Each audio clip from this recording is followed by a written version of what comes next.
temi besedami je direktor festivala Igor Prasel otvoril 18. festival slovenskega filma. Dober ton, ostro sliko ter prijetni festival učinil. Hvala. S temi besedami je Joško Rutar, direktor Slovenskega filmskega centra, otvoril festival. Zato bom to rekla, kot je rekel Winston Churchill, ne bo v govoru začetek in konec, čim bolj skupaj, pa bo stvar v redu. S temi besedami je Dunja Klemenc pospremila nagrado za svoje življenjsko delo. In po teh besedah se bomo tudi zgledovali in končali prispevek. Toda ne preden si pogledamo stoječe ovacije za letošnjo Badjurovo nagrajenko.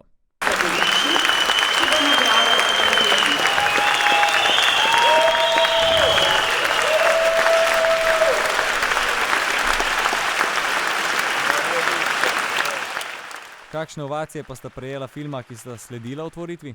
Kratki film Plavanje Katarine Rešek in celovečerec Šiška Deluxe Jana Cvitkoviča. Pa ste Viktor Sapari. Sapari. Kateri ti je bil ljubši, kratki ali celovečerni? Kratek je bil pa zelo zanimiv, zato ker se mi zdi, da odpira nekatere teme, s katerimi danes živimo, pa jih morda nočemo videti. No, meni moram reči, da ta drugi je bil res kul, dosti časa že nisem toliko nasmejal. Kot komedija bi bila mega. Jan Cvitkovič me je naučil igrati.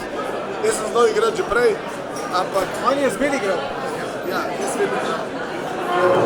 Jan Cvitkovič me je naučil igrati. Jaz sem že prej igral, ampak on me pa še dodatno naučil. Odlično.